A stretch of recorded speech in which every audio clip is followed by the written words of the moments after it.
Hi guys, welcome back to Scott Family Homestead. I just got a phone call that our meat birds, Cornish cross chickens, are in at the feed mill. We're gonna go pick them up, and I actually have a batch that's about 6 weeks old now, and then we'll have these young ones in the brooder, and I can show you how we grow them out every step of the way.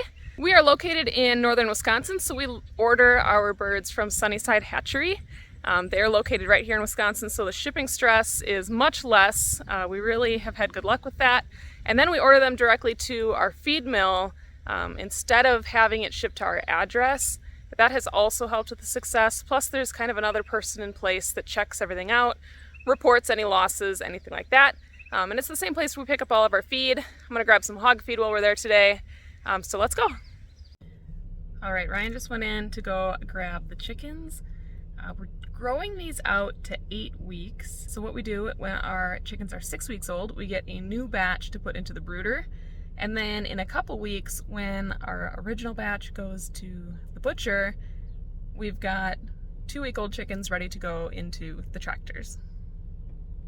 That way we can just keep a steady rotation in the space that we have available to us, and we are able to grow out about 250 birds in our 2 tractors throughout the summer. There they are. They're always making a lot of noise when you pick them up.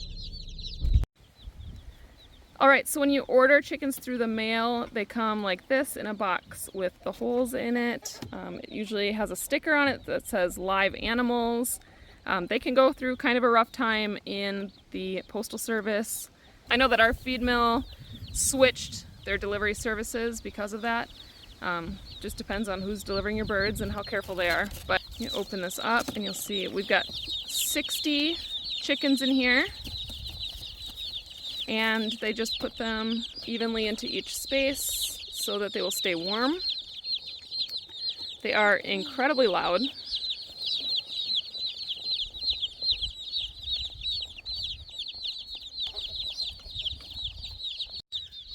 When a chick hatches from its egg, it absorbs the yolk. So they are good to go without feed or water for 2 to 3 days, sometimes longer if they're really healthy. So you can send them through the mail, and if it takes a couple of days to get to you, they will be perfectly fine. But now that they are here, we want to get them into a brooder. Ideally, it is set up before you bring your chickens home. They are going to need heat, water, and feed.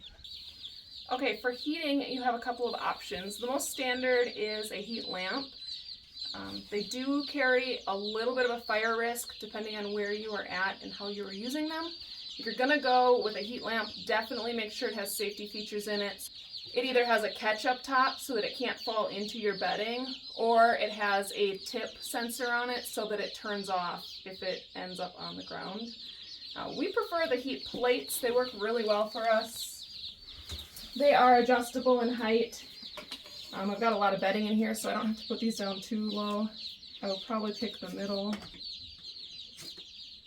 Or sometimes what we do is we put it real low on one side and kind of angled up to a higher setting on the other side.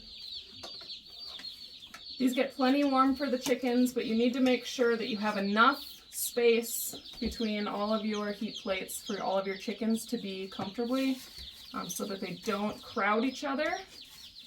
If they start to get too bunched up, they can actually suffocate. So we will put 3 of these in for now for the 60 birds, and we will eventually add another plate as they get a little bit bigger until they're off of heat. I like to use the wood shavings under the heat plates. We have a pretty large brooder here, so as they start to wander out, the rest of this will be filled with straw or hay. But I do like the shavings under the heat plates. These are the Producer's Pride plates from Tractor Supply. I will link these. I am a Tractor Supply affiliate, so I do get a little kickback if you purchase through my links. But we have really liked these.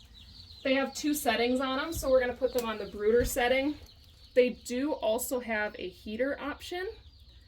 And if you look here, you can actually mount this up to a wall and use it in your coop as heat that way for larger birds or anything like that. So we're going to set all these on brooder, get them nice and warmed up. Thankfully it is warm outside, so it won't take too much, and we can start getting our birds in here. Near their heaters, we're going to put their food and water, and I highly suggest putting a board down so that they can't kick shavings into it. Even when they're tiny little chicks, they have that instinct to scratch around on the ground, and they will kick all kinds of bedding into their food and water. Mine is pretty thick. I'm going to have to sink it down a little bit so that they can get up onto here, but this will keep it much cleaner. All of this can be done on a much smaller scale. You can use a tote or a tub or build a brooder. We are doing meat birds, we're growing a lot at once, but we also do brooders on a very small scale with just one little heater. This is just what our setup is for a large amount of birds all at once. All right, let's talk feed for a minute. I like these long feeders. You can get a lot of meat birds around them all at once. I'm going to put them onto our board here, and the chicks will all be able to get to this very easily. We use a custom-made 22% protein for the first 3 to 4 weeks, and then switch to an 18% finisher for our meat birds. In the past, we've done 18% all the way through. You get like a 3.5 to 4.5 pound bird, and they're very healthy. This time we're doing a higher protein to give them a boost in the beginning. We have had some issues with legs. The meat birds get to a size where their legs are giving out under the weight of their bodies because they just grow so fast. You'll hear people talk about this with Cornish cross chickens. If you're trying really hard to avoid that, go for 8 to 10 weeks instead of the 6 to 8, and do an 18% all the way through and give them some pasture time. That can really help with their legs and their hearts and everything else that causes that late growth mortality that you'll start to see as they get older. But we've decided this year we want some bigger birds. We're giving this a try. So 22%, we'll do this for probably about 4 weeks and then switch over to the 18. For the waters, we're going to start with these little guys. We'll put 2 or 3 of them in here because they will go through them quickly. But the depth of this keeps them from drowning or having any issues in the deeper waters. In just 7 to 10 days, we will end up putting a bigger water in here. So now we are ready to start putting our meat birds into the brooder. And what you want to do with your chickens so that they recognize where their feed and water is especially important. We're going to just lightly dip their beaks into the water and then set them down into the brooder, and they should adjust to it just fine. We are going to dip their beaks, and we are going to count them as we go. Sometimes you get a couple extra from the hatchery, so I want an exact count. Yep. All right. 1, 2, 3,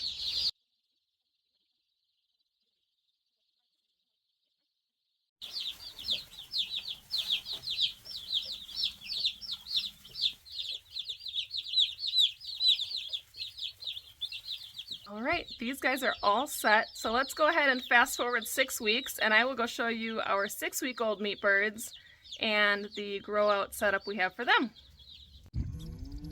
We raise out our meat birds in these tractors. I designed these about 11 or 12 years ago, and I changed the top. We now have a really lightweight metal instead of plywood, and I put in a door. I have these plans on my website, and I have them on a video. I will link it in the description.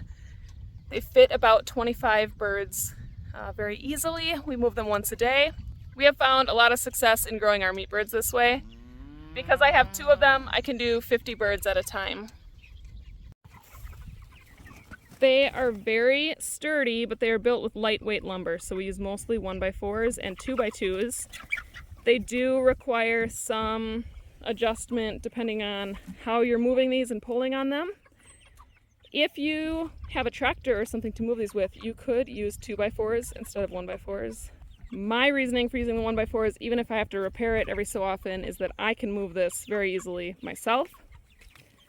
The other option is to put rings on it and a rope, or you could even put like a deck board or a 2x6 runner that sticks out the front and puts them on here. I also have a plan on my blog, I will link this as well, for how to put wheels on it, so then when it is heavier, if you are using the 2x4 lumber, or you have the plywood on it and it's heavier to move, you have the option of putting tires on the back using like old lawnmower tires or something like that. I will link that in the description as well. Our current setup in here is a trough feeder. They are kind of messy with it, but it lasts them all day. And then we have these waters that have the little cups on them. This one needs to be refilled, and it's very easy. So you just pop this open, you go ahead and give it a rinse and a clean, and then you can fill it right up from the top. I love waters that you can fill from the top. So much better than having to flip those big old waters over. This one's also from Tractor Supply, and I will link it. I've been running these guys between my garden and the cows. I have easy water access here. I've got a hose right into this trough. You can see where we most recently were. It's a little worn down, but where they started is basically back to normal grass. It's gonna grow really great. I'm gonna run these guys through this thicker grass over here, right back up. We should end up kind of where we started once these guys are fully grown out. And then our little chicks will come out here probably about 2.5 to 3 weeks old. These guys spent about 3.5 weeks in the brooder, and that's because we got them when it was quite a bit colder out and they needed some extra protection. Once it's warm like this outside, once the chicks are off of heat, they can come out here. So you could do as early as 2.5 weeks, maybe earlier depending on where you're at. But this is where they'll end up. We will run along here. If we run out of space here, coming back down, I can run it through my orchard, which will be great for the trees to run these in between. It's a really good fertilizer. It takes some time to break down, but anywhere you've got some excess grass and some space, you can run these guys and just move them every day. If you have more than 25 in your tractor, I would suggest moving them more often. Maybe move them in the morning and then again in the evening, but this works just fine for us.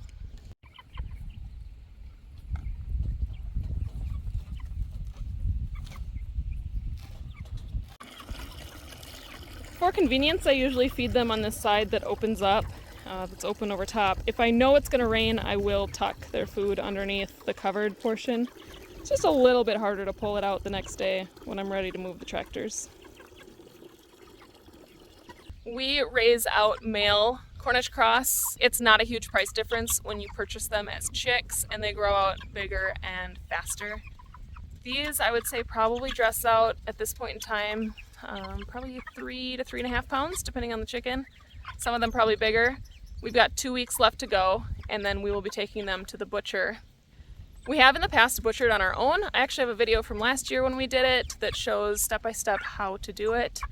It's not an overly graphic video. There's certain parts where we explain rather than show. But you will see the scalder and the plucker and how we part out our birds, all of that. So I will also link that video in the description. It's extremely helpful if it is your first time or if you just want to know how to part out a chicken. Lastly, I'm going to recommend one more of my videos. I have a nose to tail, how to use every part of the chicken and what we do with our meat birds once they are butchered. So this year we're growing out a significant amount of meat birds, and last year we were growing for multiple families and we ended up having entire days that were butcher days, and we did several rounds of that, and it just took a significant amount of our time.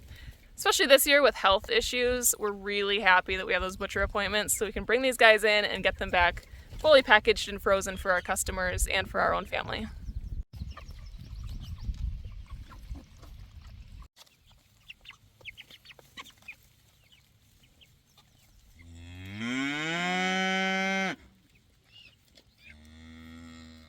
Last year we grew out some dual purpose chickens as meat birds to kind of do a trial of that, and it worked out really good. They take much longer and more feed.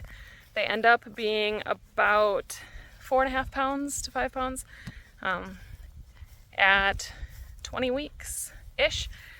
What we ended up doing is we butchered all the males, we bought them straight run, and then we kept all the females as egg layers for this year. We sold a bunch of the hens.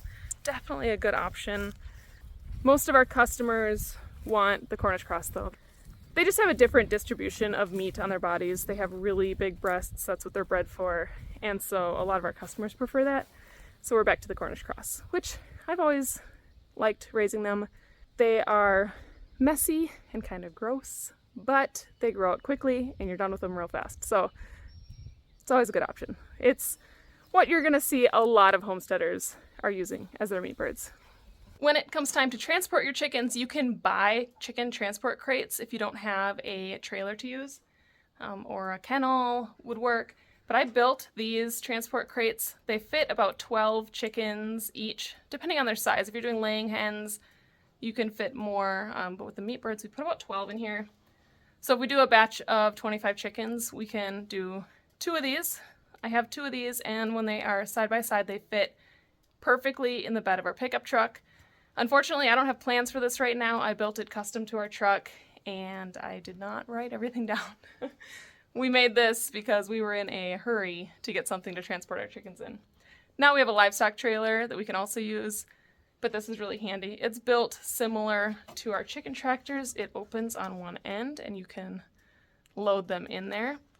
It is basically just a frame on the top, a frame on the bottom with some support, and frames on the sides. You can see right there, and the whole thing is hardware cloth. So if you're going to put this in your truck, you want to put a tarp or something underneath it because it is a hardware cloth base, and the wood is underneath the hardware cloth. So you can kind of see that frame there. Just to give you an idea if this is something you're looking at building, maybe at some point I'll get some plans put out there. But this works really well. In a pinch, you can put this in the back of an SUV as well. I don't advise it. I did it once. We stacked these up twice in our Buick Enclave, and it was really, really stinky. But we got to the butcher, so it worked out. But if you are planning to take your chickens to the butcher and you've got an appointment, start thinking about how you're going to get them there. Either build something, buy some crates, or phone a friend who maybe has some equipment for you to use. Okay, that's all about raising meat birds here on our farm. I think I covered everything, but if there's anything that I missed, leave a comment, ask a question, and I will do my best to answer. Thank you so much for being here. We have so many new subscribers. I'm so honored that you have come along and decided to follow our channel. Thank you all for being here. Keep an eye out because we are still waiting for our lowline Angus Highland cross calf to be born. Every single day I think today's the day, and I go out there and she looks exactly the same. She's got a huge udder. She looks so close to giving birth, but we are just on standby for the soonest updates. Follow us on Instagram and Facebook because the video always takes a little bit longer and will come out later. Thank you all for being here and learning about meat birds today and how we do it on our farm. Hope you guys are having a wonderful summer. We'll catch you on the next one. Bye guys.